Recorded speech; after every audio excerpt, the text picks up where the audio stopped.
Annoncé à la mi-décembre par l'exécutif, le projet de loi qui transforme le pass sanitaire en pass vaccinal, sur le point d'aboutir.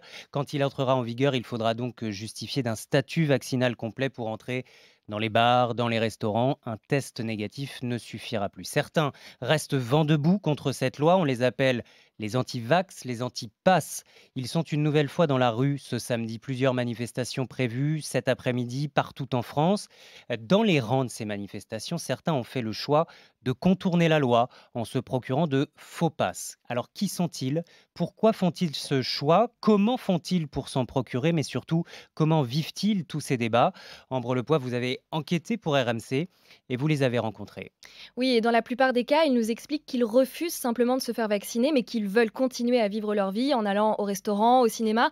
Et c'est pour ça que certains utilisent le pass sanitaire de quelqu'un d'autre, comme Mike par exemple. Faut pas se laisser abattre, hein. On essaie de vivre quand même malgré les restrictions. Moi, j'utilise le pass sanitaire de quelqu'un d'autre. En général, c'est vraiment pour cinéma, du foot, enfin des trucs lambda quoi, de la vie quotidienne.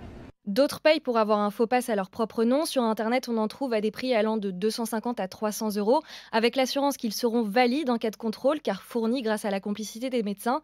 Enfin, en tout cas, c'est ce que les vendeurs leur assurent. Et à ce jour, combien de faux passes ont été interceptés? Alors, d'après les derniers chiffres du ministère de l'Intérieur, il y en avait près de 200 000 au 30 décembre dernier. Mais avec son nouveau projet de loi, le gouvernement entend être plus dissuasif en accentuant la sanction.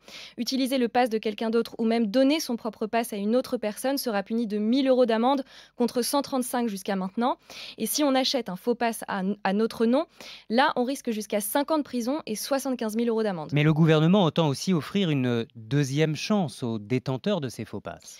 Le projet de loi prévoit en effet un statut de repenti. Ça signifie que les personnes qui ont un faux pass ne seront pas sanctionnées à une condition, que dans les 30 jours qui suivent la découverte de l'infraction, la personne ait fait sa première dose. Mais d'après les témoignages qu'on a recueillis, ça ne convainc pas vraiment les plus réfractaires comme Thierry et Alphonse. Se repentir de quoi? J'ai rien à me reprocher. La loi elle-même n'est pas légale, elle est anticonstitutionnelle, donc c'est à la loi de rentrer dans le cadre légal, pas à moi. Ils sont capables de nous mettre 5 ans de prison. Et moi, je suis prêt à prendre le risque aussi, hein. Et qu'ils viennent me chercher, hein. Je dis au point où on en est.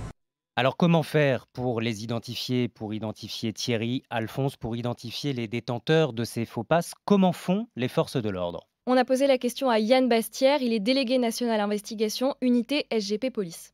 Il peut y avoir le flagrant délit sur un contrôle, sur une dénonciation par un restaurateur, lorsqu'on se rend compte qu'il y a un faux pass sanitaire ou une utilisation indue d'un pass sanitaire. Ensuite, on peut rentrer sur des faits dénoncés, sur des médecins qui délivraient des faux passes sanitaires, sur des vaccinodromes où on a eu ça aussi. Et les messageries cryptées aujourd'hui, les WhatsApp, les Snapchat, les télégrammes, bien sûr, sont un mode de diffusion qui sont très compliqués pour les enquêteurs. On est sur les mêmes techniques que sur le trafic de stupes.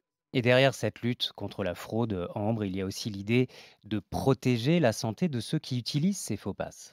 Oui, les médecins qu'on a contactés nous expliquent que ces faux passes peuvent avoir de lourdes conséquences sur la santé, surtout si ceux qui les utilisent sont des personnes à risque. Si elles contractent le Covid et qu'elles disent à leur médecin qu'elles sont vaccinées, elles n'auront pas un traitement adapté. En fait, si le médecin croit que la personne est vaccinée, il ne va pas lui prescrire les anticorps monoclonaux qui permettent d'éviter de basculer dans une forme grave. Et c'est là que la personne encourt un risque. D'ailleurs, cette semaine, le ministre de la Santé, Olivier Véran, a insisté sur le fait que 5% des personnes hospitalisées ont un faux pass sanitaire.